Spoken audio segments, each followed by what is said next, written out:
right now, I would like to take the time to introduce our keynote speaker, Mr. James Morris, from the Oregon Commission on Black Affairs. And generally, one of the best parts that we have in this whole program is we want to give you somebody who can continue to inspire you to reach for what you want. As we talked about in class, the sky is not the limit when we know the universe exists. So we want to continue to give you people who inspire you and help you understand the big picture of why what you just did is so important. Plus, for me, the honor is, this is a person I look up to and admire. So for you guys to get a chance to look up and hear from somebody who I look up to is a treat for you and me. So, Mr. Morris.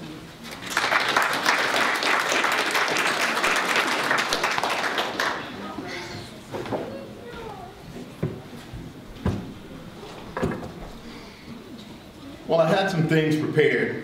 When I talk to Royal, I usually don't like to speak in public. That's just one of my things. I think everybody has something that they would prefer not to do. But everything that Constructing Hope stands for is the things that I really believe in. And I think a lot, he mentioned that I'm with the Oregon Commission on Black Affairs. I'm the vice chair. We've been working on some things over the past couple of years as we've been really noticing that the number of individuals that have been stepping into the trades has been diminishing over the past couple of years. But when we take a look at, when I take a look at the crowd out here and those of you that are in the program, and we take a look at those diverse spaces are going up. When we begin to look at women, when we begin to look at minorities, it's going up.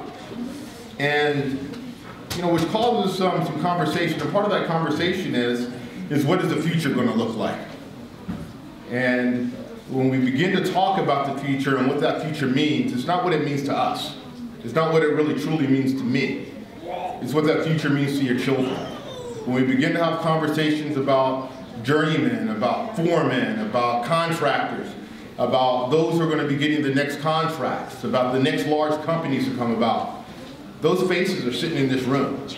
Because if somebody isn't given a chance, and as we talk about those 6 attributes that Royal spoke of, that your executive director spoke of, I think probably the most important one, the one when I begin to look at how I kind of made that journey in my life, is my early days, I started off in the trades, and no one really knows that. I've never had that conversation. And I'm from South Carolina, and that journey has led me from the trades, and now I'm a financial advisor.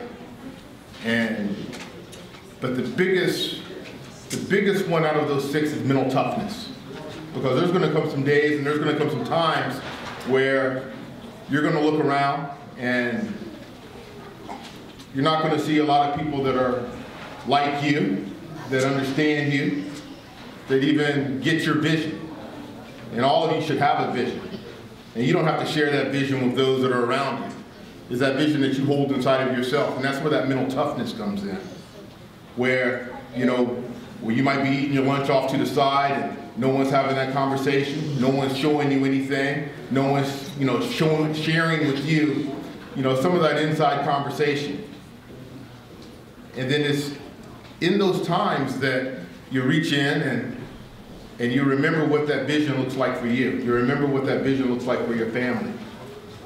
You remember what it is, this camaraderie in this room of those that have mentored with you, those that have stood by you, and those that, when you very first entered it, you kind of probably didn't really think or really give thought to what you were entering into. And now it's that opportunity to create it for what it's worth. And then as I segue into that, as I segue into mental toughness comes being stubborn. And being stubborn in what it is that you want from yourself. And being stubborn in what it is that you want to develop and where you want to go. So with that, there's a couple of things that I kind of talk about a little bit. And there's some principles. Now that I have a few gray hairs and a career and a family, I have my son standing in the back. I don't know why anybody would really want to listen to me, because he doesn't listen to me half the time. But my grandfather probably pass along a lot of those. One of those is that, we talk a lot about luck in our lives. And luck is something that we create. Luck is preparation. Luck is when you're being prepared for those opportunities that come about, and you create your own luck. And when you create that own luck in that preparation, and it's that timing and it's that opportunity, that's where your dreams are eventually realized.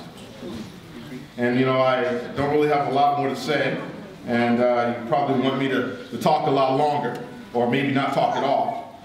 So with that, I offer my congratulations on this milestone for all 24 of you that have completed this program, because that is what it is. It is a milestone. It's the first step in many more steps that you will be making in order to realize, your own inner potential and the things that you really want to achieve. So with that, continue to follow your heart and continue to be stubborn in all that you do. Thank you.